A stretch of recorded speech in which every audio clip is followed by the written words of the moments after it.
네, 오늘은 우리 사무엘하 19장입니다. 사무엘하 19장 말씀입니다. 이제 사무엘하가 24장까지 있으니까 거의 이제 뒤로 거의 다 이제 끝나가고 있는 중입니다. 막바지에 다가가고 있는데요. 이제 다윗의 생애가 거의 마감돼 가고 있고, 지금 다윗이 이제 노년기에 접어든 상황입니다. 이제 시간이 이제 몇 장만 더 뒤로 넘어가면 다윗의 이제 마지막 모습을 볼 수 있게 되고, 또 우리 열왕기 상으로 넘어가게 되면 다윗의 죽음을 우리가 이제 또 읽어볼 수 있게 됩니다. 다윗은 30세에 헤브론에서 유다의 왕으로 기름 부음 받고 그가 왕이 되었으며, 7년 후에 이제 온 이스라엘의 왕으로 그가 기름 부음을 받고 온 이스라엘의 왕이 되어서 이제 예루살렘을 정복하고 예루살렘에 그가 다윗성을 지음으로써 그의 온 이스라엘에 대한 왕으로서의 그 통치가 시작이 되었습니다. 그 이후로 그가 40년 동안 30세 유다의 왕이 된 이후로 40년 동안 왕으로서 다스리고 70세에 그의 삶을 마감하게 되었는데, 40년 동안 다스렸죠. 그러니까 그 중에서 이제 사무엘하 19장은 이제 뒷부분에 다윗의 생애의 뒷부분, 약 60세가 넘은 그 같은 시간입니다. 이제 압살롬과 전쟁을, 압살롬의 반역을 그가 견뎌냈고, 그리고 이제 하나님의 도우심으로 또 압살롬의 계계를 다 물리치고 압살롬을 이기고 다시금 이제 왕권을 회복하는 이와 같은 과정이 바로 오늘 사무엘하 19장의 내용입니다. 지금 이 다윗이 지금 있는 곳은, 현재 우리가 사무엘하 19장에서 있는 그곳은 예루살렘이 아닙니다. 지금 다윗이 있는 곳은 요단강 동편에 있는 마하나임이라고 하는 곳입니다. 그러니까 이제 이 마하나임은 야곱이 이제 바단 아람에서 돌아올 때 이제 거기에서 이제 하나님의 군대를 본 그곳입니다. 그래서 마하나임이 하나님의 군대라는 뜻이죠. 그래서 아직 요단강을 건너기 전에 요단강 동편에 있는 땅입니다. 그래서 이제 그곳에서 이제 다윗이 몸을 그쪽에서 피신하였고, 그곳에서 이제 이 압살롬을 요압 장군이 나아가서 죽이고 승리한 그 같은 곳입니다. 그래서 이제 다윗 왕은 현재 마하나임 성에 거기에서 이제 기거하고 있었고, 전쟁에서 승리한 이제 군대가 돌아오고 있는데, 지금 돌아오기 전에 전쟁에서 승리한 그 소식을 이제 이 다윗 왕에게 두 사람이 전해줬습니다. 이 전쟁의 소식을 들은 다윗이 전쟁의 승리에 대한 기쁨을 그가 누리기도 전에, 그가 걱정하고 염려했던 그의 아들 압살롬에 대해서 그가 소식을 들었을 때 압살롬이 죽었다는 소식을 듣게 되었고, 그로 인한 그 슬픔과 그 괴로움 가운데 그가 고통하면서 이제 그가 슬퍼했던 그 모습을 가지고 있었습니다.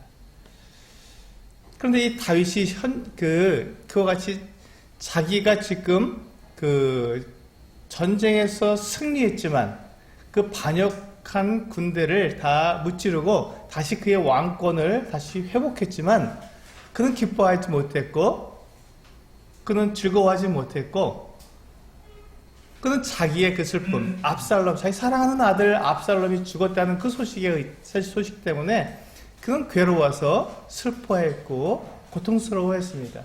그러니까 지금 어떤 상황이냐면, 이 전쟁에 나아가서 하나님의 이름으로 나아가서 압살롬의 군대를 무찌르고 돌아오는 이 군인들이 마하나임으로 지금 돌아오고 있는데, 돌아오고 있는 이 군인들이 어떤 소식을 들었냐면 지금 이 전쟁에서 우리가 이겼지만 왕께서는 지금 슬퍼하신다.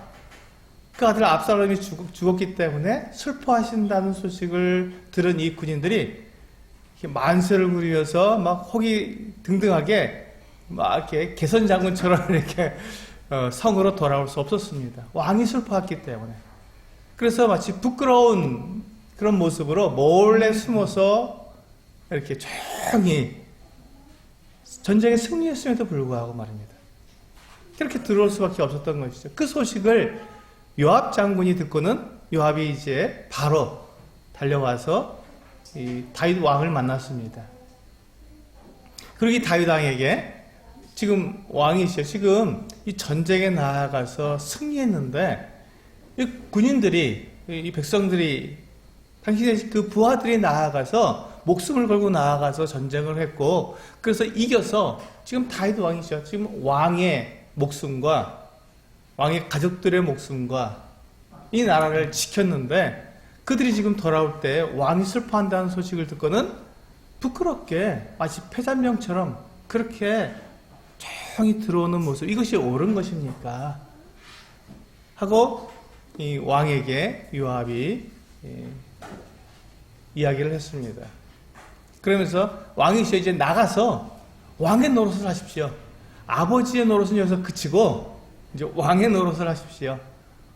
왕이 왕다워야 하지 않겠습니까? 지금 당신 그 왕의 그 안위와 또 하나님의 이름으로 나아가서 전쟁한 그 승리한 이 군대를 위로하고 그들을 기뻐하고 그들에게 그 위로를 줘야 할 텐데 왕이 지금 그 일을 하지 않으니 이게 잘못됐지 않습니까? 나아가서 지금 왕이 이 성에서 나아가서 문에 앉아서 거기서 위로해 주십시오 하고 이야기했습니다. 물론 지금 이 요압 장군이 이 다윗 왕에게 한 이 말은 정말 옳은 일이었습니다.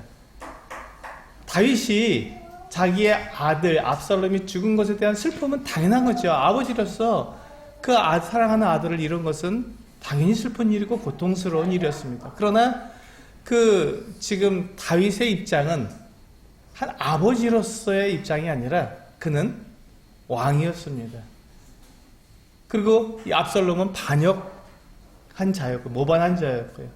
그가 당연히 마땅히 죽어야 했고 그래서 그 모반한 자의 그 죽음 또 승리한 군대에 대한 위로 이와 같은 것들을 왕으로서 당연히 해야 했는데 지금 이 다윗 왕이 그것을 하지 못했기 때문에 요압이 들어와서 이 다윗에게 왕의 역할을 하도록 그렇게 촉구하게 된 것입니다. 물론 이 지금 요압 장군이 다윗에게 촉구하는 그 태도, 그 자세는 교만하고 좀 무리한 것은 사실입니다. 그렇기 때문에 또 더군다나 요압이 지금 그 압살롬 다윗이 죽이지 말라고 부탁했던 그 명령을 어기고 이 압살롬을 죽인 장본인이었기 때문에 다윗의 마음은 매우 괴로웠을 것입니다. 하지만 지금 다윗은 이 요압 장군의 그와 같은 모든 그 이야기를 들었을 때 그가 해야 할 일이 무엇인지 알았고 그는 왕으로서 그의 역할을 해야 했기 때문에 그는 나가서 성문에 앉아서 이제 들어오는 이 군대들을 위로하고 그들에게 이렇게 기쁨을 주었던 것입니다. 그래서 오늘 우리 사무엘하 19장에 제가 정한 제목은 지도자는 하나님의 대리자이다 라는 제목입니다. 지도자는 하나님의 대리자이다. 이 제목은 우리가 지난번에 그 지도자는 하나님의 사역자이다 라는 제목과 비슷합니다. 내용도 많이 비슷하고요. 그런데 중요한 것은 이 사역자는 종이라는 뜻이고 그래서 주인의 명령에 그가 순종해야 하는 그와 같은 책임이 있는 자다. 종이다 하는 의미였고 이 대리자라는 것은 하나님의 일을 내 일이 아니라 하나님의 일을 하는 사람이라는 뜻입니다. 우리가 이제 이 부분에 대해서 이 지도자가 하나님의 대리자라는 이와 같은 그 말을 들을 때 우리가 많은 이 여러 가지 생각들이 있고 우리들의 많은 경험이 있을 것입니다. 그래서 거기에 대해서 성경적인 의미의 이 대리자라는 같은 의미보다는 우리가 많은 경우에 우리가 이렇게 권위적이고 또 이렇게 제압적인 이와 같은 모습의 이 대리자라는 이와 같은 그 생각을 우리가 떠올릴 수 있겠습니다. 그러나 성경적인 이 대리자라는 것은 정말 그대로 그냥 대리자입니다. 지도자는 하나님의 대리자이다. 그래서 우리가 이제 대리자는 권위가 있습니다. 이 부분이 이제 가장 핵심인데요. 제가 오늘 드릴 말씀의 가장 핵심은 대리자는 권위를 가지고 있습니다. 근데 그 권위가 어떤 권위냐면 하나님의 권위라는 것이죠. 근데 그 권위를 언제 사용하게 되느냐? 그가 자기의 권위, 나는 하나님의 대리자이기 때문에 나는 하나님의 권위를 나는 가지고 있어라고 말하면 그는 실패한 사람입니다. 그는 올바른 대리자가 아닙니다. 하나님의 대리자는 결코 하나님이 될 수 없습니다. 그가 하나님의 권위를 가지는 것이 아닙니다. 하나님의 대리자는 그가 하나님을 할 수 있는 하나님의 일을 대신해서 나타내는 그 권위를 가지고 있을 뿐이지 그는 자기에게 어떠한 권위도 가지고 있을 수가 없습니다. 우리는 종종 우리가 하나님의 대리자 하면 그 사람을 마치 하나님을 대하듯이 대하는 이와 같은 그래서 그 사람 자체의 어떤 권위를 주려고 하는 것 같은 우리가 오해를 할 때가 있습니다. 물론 이 하나님의 대리자 즉 만약에 우리가 하나님의 말씀을 대언한다고 할 때 지금 제가 하나님의 말씀을 대언하고 있는데 하나님의 말씀을 대언할 때 이 저를 통해서 전해지는 이 하나님의 말씀 그 자체가 권위가 있는 것이지 제 말이 권위가 있는 것이 아닙니다. 이게 좀 어려운 이해가 좀 이렇게 복잡할 수도 있는데 제가 하나님의 말씀을 정확하게 전달하게 될 때 그 전해진 하나님의 말씀이 하나님의 권위를 가지는 것이지 그 말을 한 제가 하나님의 권위를 가지는 것은 아니라는 것입니다. 저는 다만 그 하나님의 말씀을 제가 전달해 주어서 그 말을 듣고 하나님을 따르게 만드는 그와 같은 대리자의 역할을 하는 것이지 제가 어떤 권위를 가지고 있는 것은 아닙니다. 이것이 오늘 지도자는 하나님의 대리자이다라는 이 19장의 말씀에 제가 전해야 될 내용의 핵심 부분입니다. 오늘 보시면 지금 이 다윗 왕이 지금 제가 왕으로서 하나님께서 세우신 기름 부음을 받은 이 하나님의 지도자로서 대리자로서 그는 하나님의 일을 백성들에게 나타내야 했습니다. 하나님의 일을 해야 됐죠. 그런데 지금 이 다윗 왕이 지금 1절부터 9절까지 첫 번째 부분, 1절부터 8절까지에 있는 첫 번째 부분에서 다윗 왕은 하나님의 이 대리자로서 하나님의 일을 그가 행한 것이 아니라 아버지로서 개인의 일을 하고 있었습니다. 그러니까 그는 지금 하나님의 기름 부음을 받은 왕으로서 하나님의 일을 하지 못했고 개인적인 감정과 개인적인 판단에 의해서 자기의 일을 하고 있었던 것이죠. 그렇기 때문에 그 다윗 왕이 권위를 가질 수 없었고 그가 어떠한 하나님의 권위를 나타낼 수 없었던 것입니다. 그랬을 때 이 요압이 들어와서 그 다윗 왕에게 촉구하게 된 것이죠. 당신의 일을 하십시오. 하나님께서 당신을 왕으로 세우셨다면 당신이 하나님의 대리자의 역할을 해야 합니다. 하나님께서 이 군대를 다윗의 부하들을 이끌으셔서 압살롬의 군대와 전쟁하게 하셨고 거기서 이기게 하셨습니다. 그것이 무엇입니까? 하나님께서 지금 그 어떤 승리를 이 다윗의 군대에게 주셨다면 그 승리를 만끽해야 되고 그 승리를 즐거워해야 하고 그것을 통해서 하나님께 영광을 돌려야 하는데 왕이시여 당신이 지금 그렇게 자기 개인의 감정과 개인의 생각 때문에 그 감정에 빠져서 아들의 죽음 때문에 슬퍼하고 하나님의 대리자로서의 역할을 하지 못했기 때문에 지금 모든 것이 다 엉망이 되어 있습니다. 이제 하나님의 대리자로서 하나님의 일을 하십시오라고 요압이 이야기하게 된 것이죠. 그때 다윗이 자기의 어떤 개인적인 감정과 개인적인 어떤 판단 이런 것들을 다 뒤로 하고 하나님께서 행하시고 하나님께서 지금 이스라엘 그 유다 백성들 이 다윗의 군대들 다윗을 따라온 다윗의 편에 선 그 군대들에게 하나님께서 나타내 보이셔야 할 그 같은 하나님의 일을 다윗이 이제 성문에 앉았을 때 나타내게 된 것이죠. 그랬을 때 그 모든 일들이 정상적으로 다 이루어지게 되었고 그 전쟁에 나갔던 이 군대는 기쁨으로 돌아올 수 있게 되었던 것입니다. 두 번째 부분이 있습니다. 두 번째 부분은 9절에서 15절까지인데요. 이때 다윗 왕이 이제 예루살렘으로 다시 자기의 그 왕권을 회복하고 그래서 다시 그 예루살렘으로 돌아가게 되는 이와 같은 과정을 보여주고 있습니다. 근데 여기서 보시면 이 다윗 왕이 그 예루살렘에 있는 두 제사장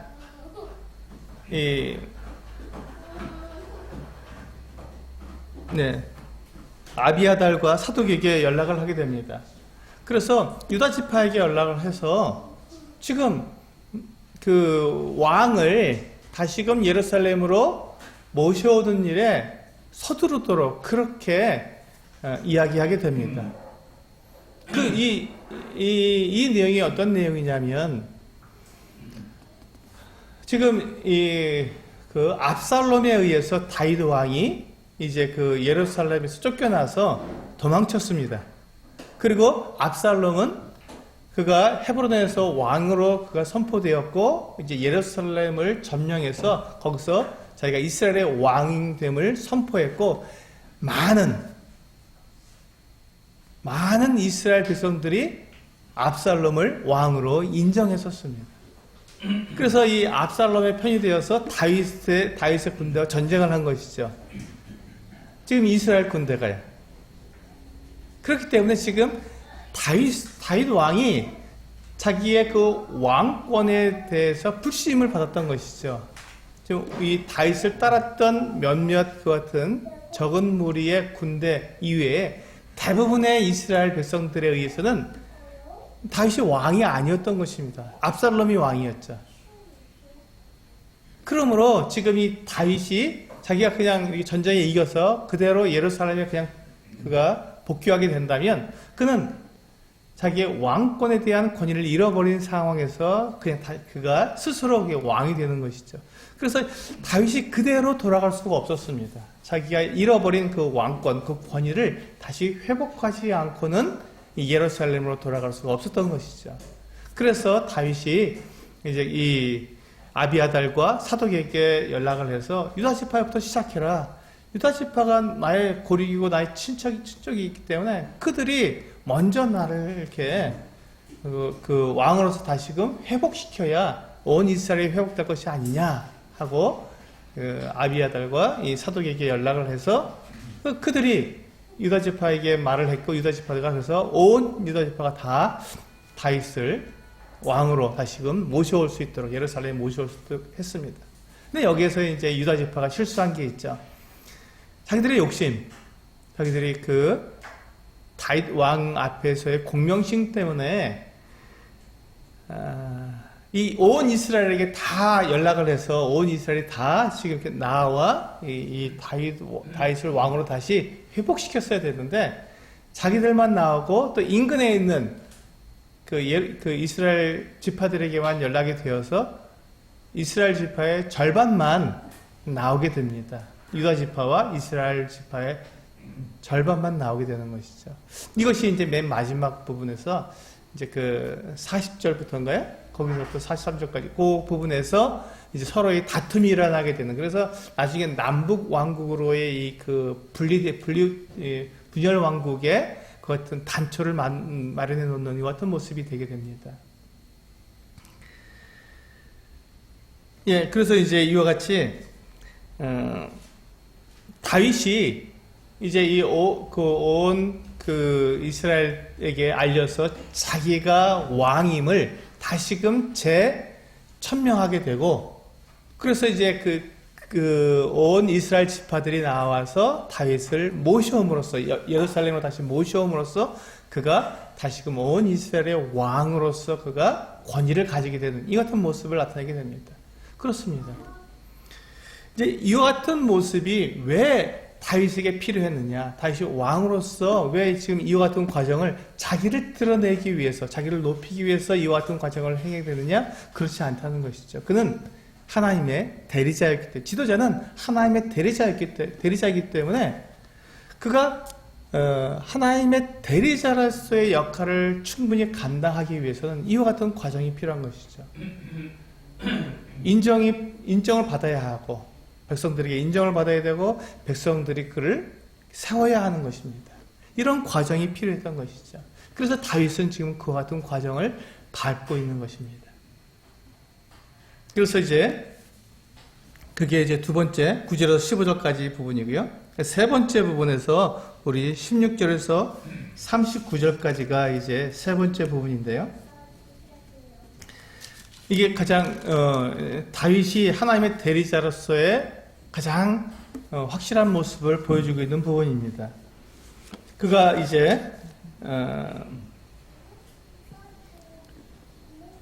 돌아올 때 이제 그 요단강으로 이 마하나임에서 내려와서 이제 그 요단강을 건너야 예루살렘으로 돌아올 수 있으니까 요단강으로 왔을 때, 그때 그 다윗 왕에게 나와서 다윗 왕을 영접하는 그 같은 세 사람이 있었습니다. 그 세 사람에 대해서 이제 여기서 오늘 이 본문이 설명해주고 있는데요. 첫 번째 사람이 시므이였습니다. 베냐민 지파의 시므이라는 사람이 베냐민 지파 사람 1000명을 데리고 와서 그 다윗 왕을 갖다가 영접하게 됩니다. 이 말은 무슨 말이냐면, 이제 베냐민 지파 온 백성들이 다 다윗을 왕으로 이제 인정하고 그를 그렇게 섬기겠다고 그 앞에 이야기하는 것입니다. 근데 이 시므이가 어떤 사람이었냐면, 지금 다윗 왕이 예루살렘에서 이 압살롬의 반역 때문에 예루살렘에서 도망칠 때 그가 다윗 왕과 그 함께하는 사람들에게 돌을 던지며 다윗 왕에게 저주했던 사람입니다. 악한 자, 살인자, 피 흘린 자, 이런 저주를 하면서 그를 갖다가 이렇게, 봐라, 네 아들 압살롬이 이제 왕이 됐으니 너는 이제 버림받은 것이, 네가 그 행한 잘못이 이렇게 드러나지 않느냐 하고 저주했던 사람입니다. 그런데 그 저주와 달리 압살롬이 죽고 다윗이 왕으로서 건재하게 돌아오기 때문에 시므이는 이제 큰일 나게 된 것이죠. 자기가 했던 이 악한 말들에 대해서 그는 이제 책임을 져야 했기 때문에 가장 첫 번째로 그가 달려와서 다윗 앞에 엎드렸던 것입니다. 그때 이 시므이가 와서 자기의 잘못을 고백하고 자기를 용서해 달라고 했을 때 이 아비새가 다시 이제 이렇게 이 시므이를 죽여야 한다고 얘기를 합니다. 이 기름 부은 자를 갖다가 저주했으니 네가 당연히 넌 죽어야 한다 하고 이야기했습니다. 그때 이 다윗 왕이 다시 한번 이 아비새에게 말을 합니다. 그렇게 하지 말라. 그렇게 하지 말아라. 그러면서 이 시므이에게 약속합니다. 내가 죽지 않겠다 하고 약속해 줍니다.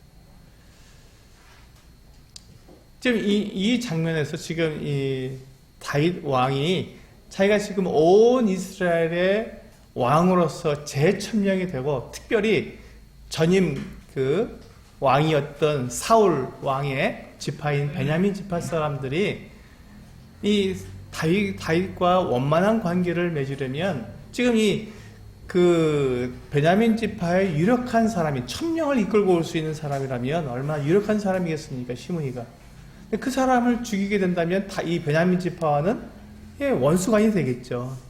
그래서 지금 이 다윗 왕은 이 베냐민 지파, 또 온 이스라엘의 왕이 되어야 하고 하나님의 일을 그 온 이스라엘에 나타내야 될 사람이었기 때문에 그가 결코 자기의 개인적인 감정이나 개인적인 어떤 판단에 의해서 시므이를 갖다가 이렇게 공격하는, 시므이를 죽이는 이와 같은 일을 하지 않았던 것입니다. 이게 다윗이 가진 하나님의 마음이었습니다. 하나님께서 다윗에 대해서 내 마음에 합한 자라고 말씀하셨는데 바로 이 부분입니다. 다윗이 자기 개인적인 감정으로 시므이를 봤다면 어떻게 될까요? 당연히 그를 죽이고도 남았을 것입니다. 자기가 잘못한 것이 없는데도 불구하고 자기를 저주하고 돌을 던지고 그렇게 했던 그 시므이, 이제 돌아오게 되었을 때 다윗이 이제 모든 것들을 다 정리하고 다시금 그가 돌아오게 되었을 때 맨 처음에 와서 엎드려서 나를 좀 용서해 주십시오, 내 죄를 기억하지 마시고 나를 좀 용서해 주십시오라고 말할 때, 개인적인 감정, 개인적인 생각으로는 그를 이 아비새처럼 당장 죽여도 문제가 되지 않았을 것입니다. 그런데 그럼에도 불구하고 다윗은 하나님의 마음을 품었습니다. 하나님께서는 어떻게 하실 것인가? 하나님은 어떻게 하길 원하시는 것인가? 하나님의 대리자로서 시므이를 어떻게 할 것인가를 생각했을 때 시므이를 용서하고 그를 죽이지 않아야 했었습니다.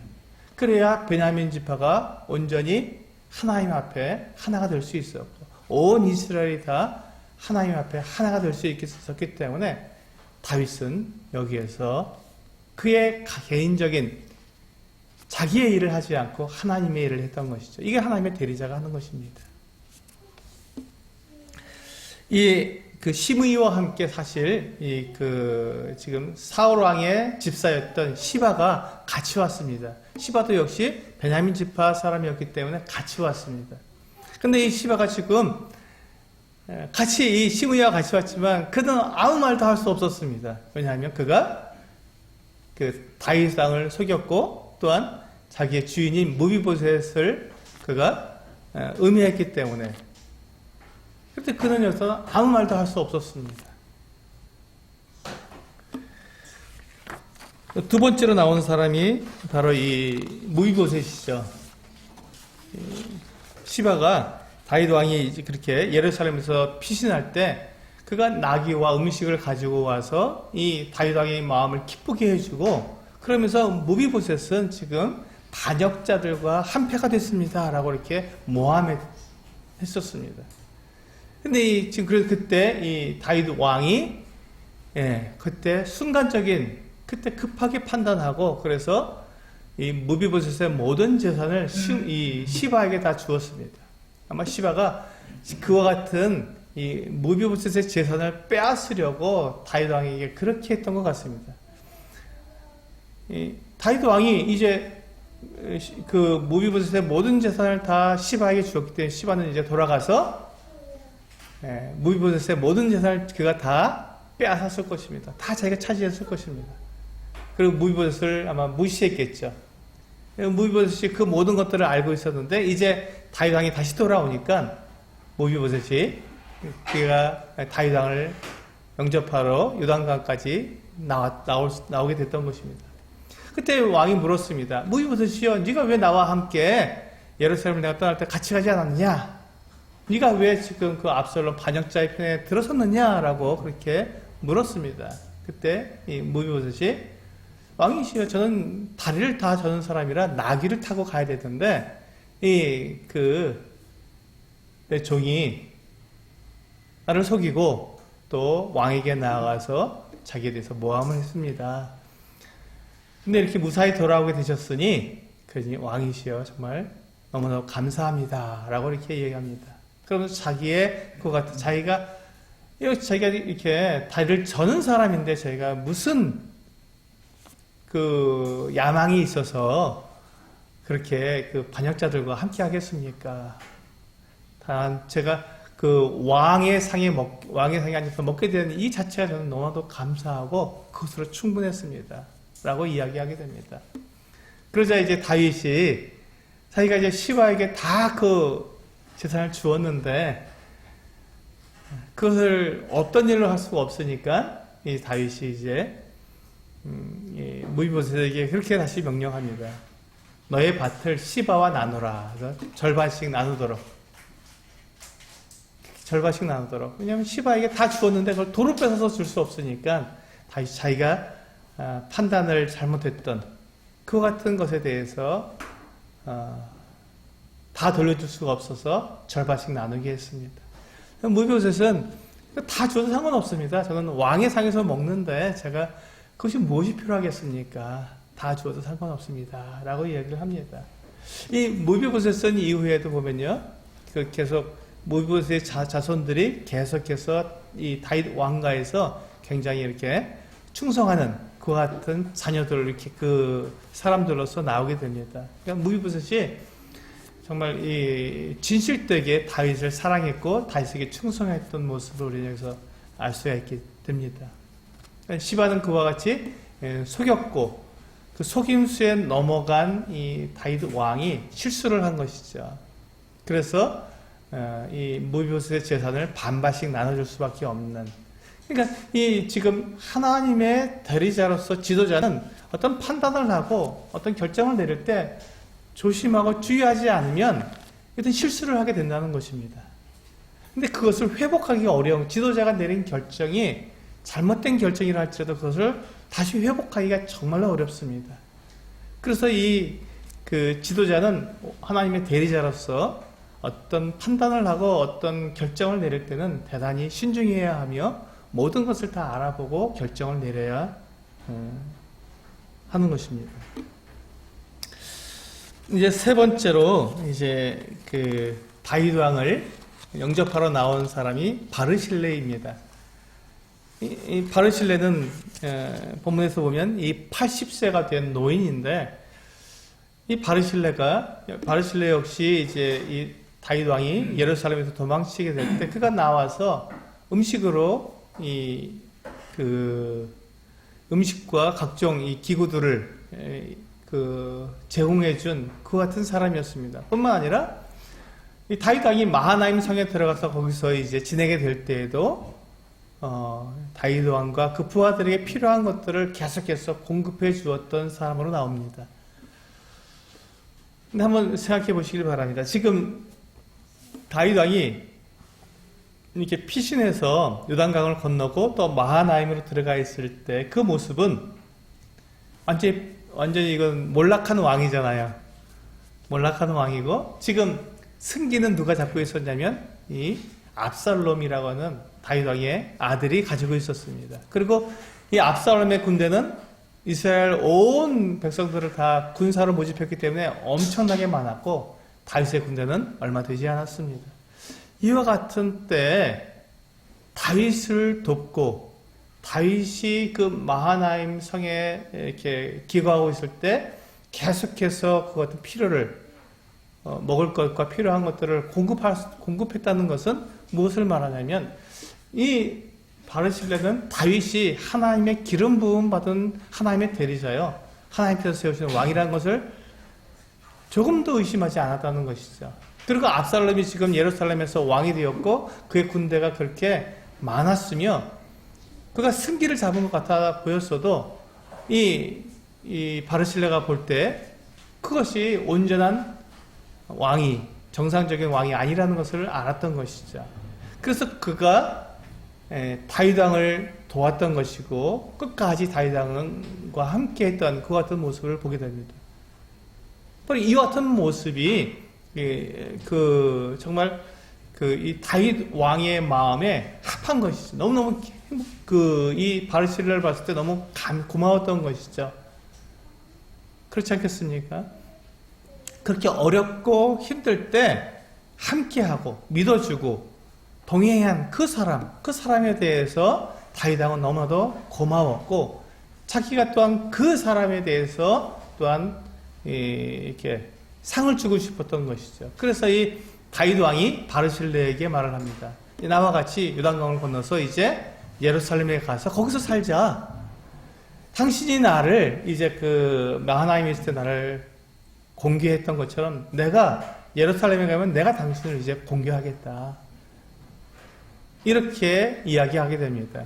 근데 바르실레가 그 얘기를 듣고 이렇게 나는 이제 80이라서 맛있는 음식도 잘 구별 못하고 내가 그 젊은 남녀들의 노래하는 소리나 그들의 아름다움에 대해서는 내가 분별도 못하는데 내가 무슨 낙이 있어서 그 예루살렘 그 복잡한 곳에 가서 거기서 왕의 부담이 되겠습니까? 저는 그렇게 하고 싶지 않습니다.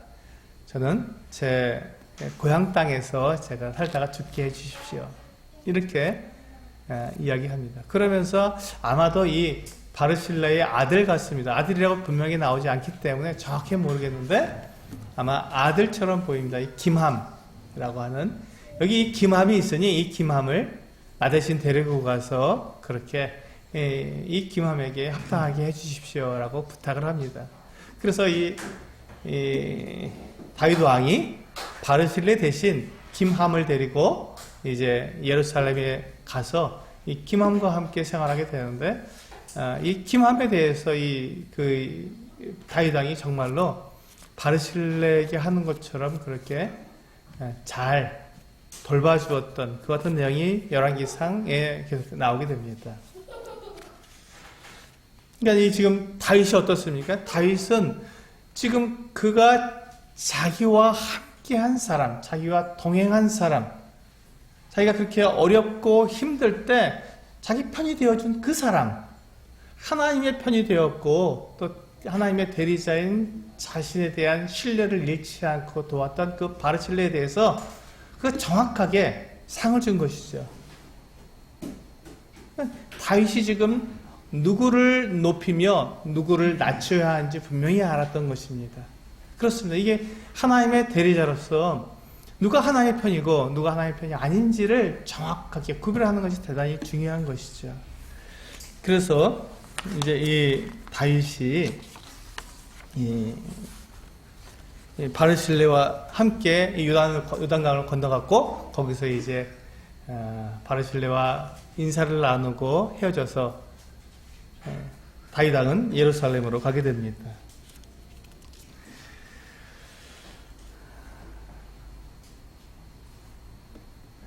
우리가 오늘 이 본문에서 보면 다윗 왕은 자기에게 나오는 사람들에 대해서 판결하기도 하고 상을 베풀기도 하는 이 같은 모습을 통해서 그 지도자는 사람들에 대해서 판결하는 이와 같은 사람인 것을 압니다. 그러니까 그것이 무엇입니까? 하나님의 대리자로서 하나님께서 심판하시는 분이라는 것을 나타내는 모습이죠. 하나님은 사람들을 심판하시는 분이십니다. 그가 행한 것들에 대해서 분명하게 아시고 그것에 대해서 그에 대한 그가 한 말과 한 행동에 대해서 정확하게 판단하시며 거기에 대해서 징계하시기도 하시고 상을 주시기도 하시는 분이라는 것을 오늘 이 다윗이 행한 이와 같은 모습들, 그가 정확하게 누구를 상을 주며 누구에게 이렇게 벌을 주든지 또 그가 징계할 때에도 결코 그 은혜를 잊지 않는 이 모습을 통해서 하나님이 어떠한 분이신지에 대해서 다윗이 우리에게 분명하게 보여주고 있습니다. 그래서 지도자는 하나님의 대리자입니다. 그래서 자기의 감정, 자기의 생각에 따라서 자기의 일을 하는 사람이 아니라 하나님의 같은 마음을 가지고 하나님께서 행하시는 그 일을 나를 통해서 하는 것이죠. 그렇기 때문에 이 하나님의 지도자가 하나님의 대리자로서 일을 하기 위해서는 하나님의 뜻, 하나님의 계획을 정확히 알고 있어야 합니다. 하나님의 마음을 알고 있어야 한다는 것이죠. 어떻게 하면 지도자가 하나님의 이 뜻, 하나님의 계획을 알 수 있을까요? 그럼 분명합니다. 성경입니다. 하나님께서 성경에 하나님의 뜻과 하나님의 계획을 분명하게 다 말씀해 주셨고 하나님께서 하나님의 마음이 어떠하신지에 대해서 사람들을 향한 하나님의 마음이 무엇인지에 대해서 성경에 정확하게 기록해 놓으셨습니다. 그러므로 성경이 무엇을 말하는지 지도자는 성경을 정확하게 읽고 거기에서 말씀하시는 하나님의 그 말씀이 무엇인지 바르게 이해할 수 있어야 합니다. 그렇게 되었을 때 그가 자기의 일을 하지 않고 하나님의 일을 하는 하나님의 대리자가 될 수 있을 것입니다.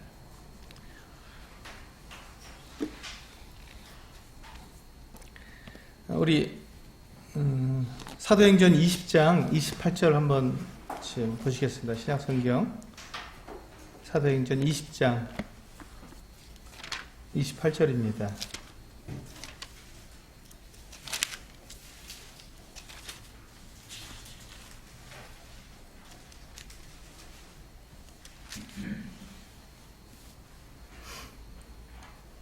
네, 같이 한번 읽어보겠습니다. 사도행전 20장 28절 같이 읽겠습니다. 시작. 여러분은 자기를 위하여 또는 온 양떼를 위하여 삼가라. 성령이 그들 가운데 여러분을 감독자로 삼고 하나님이 자기 피로 사신 교회를 보살피게 하셨느니라. 여기 보시면 이 교회의 인도자들을 누가 세운다고 말씀하셨냐면 성령이 세우신다고 분명히 말씀하고 있습니다. 성령이 그들 가운데 여러분을 감독자로 삼고 라고 분명히 말씀하고 있습니다. 그래서 교회의 인도자들은 성령께서 세우셨기 때문에 교회의 인도자들은 누구에게 충성해야 합니까? 하나님께 충성해야 하는 것입니다. 자기 자신에게 충성하는 것이 아니라 하나님께 충성해야 한다는 것입니다. 내 생각, 내 판단, 내 감정, 내 느낌, 이것에 내가 충성하게 되면, 그러면 하나님의 일을 하는 것이 아니라 내 일을 하는 것이죠, 그것은 내 일을 하는 것입니다. 그러나, 성령께서 인도자로 세우셨다면, 그는 하나님께 충성해야 한 그 같은 의무를 지닌 사람입니다. 그래서 내 감정, 내 느낌, 내 생각이 어떠하든지 상관없이 하나님께서 무엇라고 말씀하셨는지, 하나님께서 어떤 마음으로 사람들을 대하시는지 그것을 내가 그대로 하나님의 일을 그대로 나를 통해서 행하게 될 때, 그때 비로소 우리는 하나님께 충성하는 사람이며 하나님의 대리자로서의 인도자 역할을 하는 것입니다. 네, 우리 디모데후서 2장 15절 말씀입니다.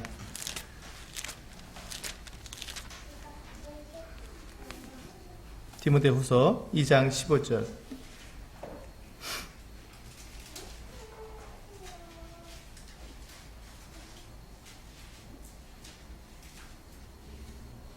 네, 이 말씀도 같이 읽어보시겠습니다. 시작.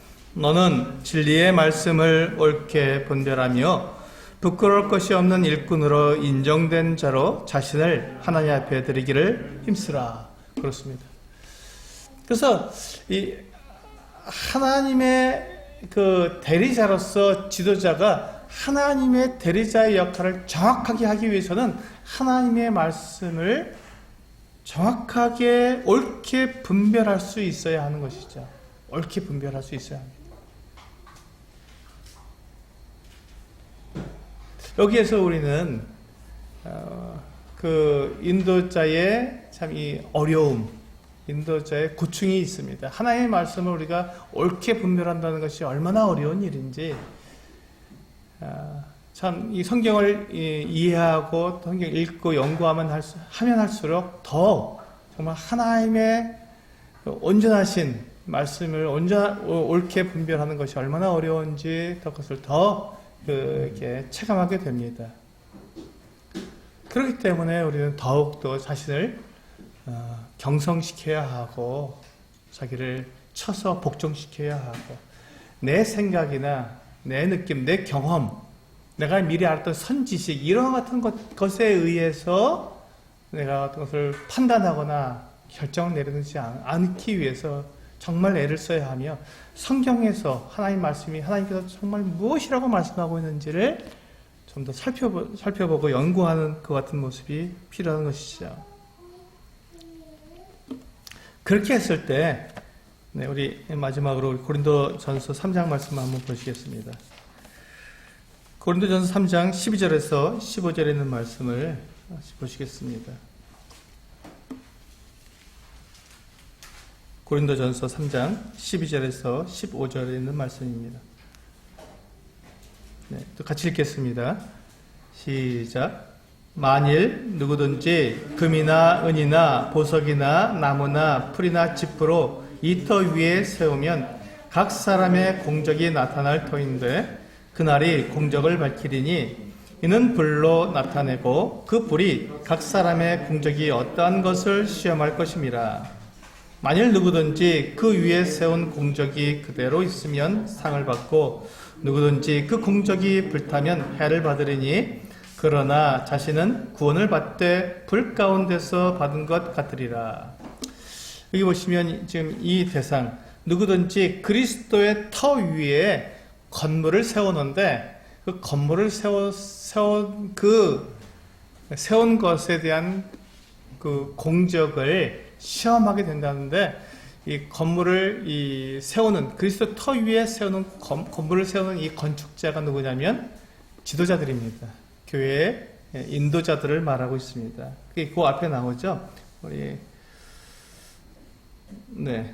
9절과 10절을 보시면 이와 같이 말씀하고 있습니다. 우리는 하나님의 동역자들이요 너희는 하나님의 밭이요 하나님의 집이니라.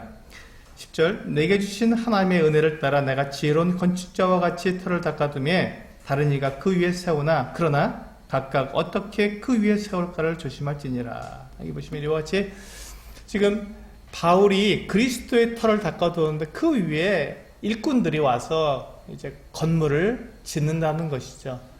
근데 그때 어떻게 짓는지 정말 하나님의 말씀에 따라서 하나님의 일을 함으로써 그가 금이나 은이나 보석으로 그가 집을 짓고 있는 것인지 아니면 자기의 생각, 자기의 느낌, 자기의 판단으로 건물을 세움으로써 나무나 풀이나 짚으로 세워서 후에 주님께서 그들의 향한 이 모든 어떤 수고와 어떤 애씀과 이 모든 것들을 갖다가 불로써 시험할 터인데 당연히 나무와 풀과 짚으로 지은 그 어떤 것들은 다 타버리고 없어지겠죠. 금이나 은이나 보석으로 지은 것은 불이 타지 않으니까 남아있겠고요. 그랬을 때 그대로 그가 행한 어떤 수고와 어떤 그의 그 애씀이 그 충성됨이 그대로 남아있으면 그는 상을 받겠고 만약에 불타 없어졌다면 그는 부끄러움을 당할 것이다 라고 말씀해주고 있습니다. 그렇습니다. 우리가 하나님의 대리자로서 또 이 지도자들이 하나님의 대리자로서 그와 같은 일을 하게 될 때 거기에는 반드시 우리 주님의 같은 상이 있습니다. 그가 수고하고 애쓴 것에 대한 반드시 분명한 상이 있습니다. 그만큼 이것이 쉽지 않은 일이고 때로는 고통스러운 일이기 때문에 주님께서 그 상을 약속해 주셨습니다. 그런데 그때 하나님의 대리자로서 상을 받은 사람이 하나님의 일을 하지 않고 자기의 일을 하게 된다면 그는 오히려 하나님께 주신 그 기회를 잃어버리고 부끄러운 모습을 가지게 된다는 것입니다. 저는 오늘 사무엘하 19장 말씀에서 하나님의 대리자인 지도자의 어떤 모습을 살펴보면서 다윗과 같이 하나님의 마음에 합한 사람이 없습니다. 이 같은 지도자가 없지요. 정말 다윗의 그 모습을 보면요, 이 시므이를 용서하는 거라든지 요압을 그가 인내해서 끝까지 버티는 거라든지 이런 모습들을 보게 될 때 다윗은 정말 하나님의 마음을 아는 사람이었고 하나님을 백성들에게 나타내주는 또 이 다윗의 이와 같은 모습, 성경에 기록된 모습을 보면서 수천 년 동안 수많은 사람들이 하나님을 알게 하는 그와 같은 정말 위대한 하나님의 대리자였습니다. 그럼에도 불구하고 다윗은 여전히 그가 사람이었기 때문에 연약함이 있고 실수도 있고 잘못도 있고 죄도 범한 사람입니다.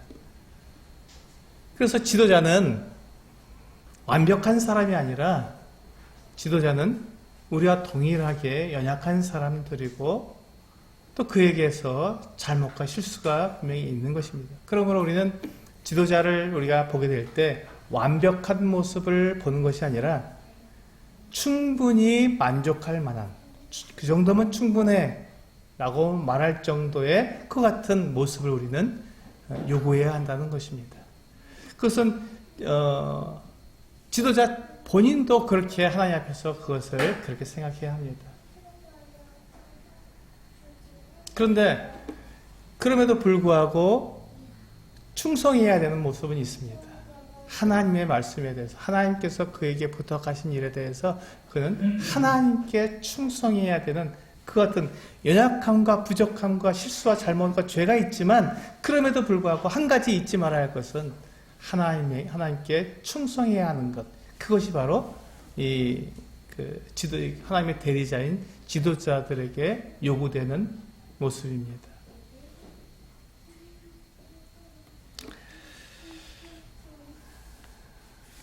그렇게 했을 때 하나님께서는 그 지도자들을 시험하시고 그걸 심판하시고 그에게 상도 주시고 때로는 잘못한 부분에 대해서는 부끄럽게도 하실 것입니다.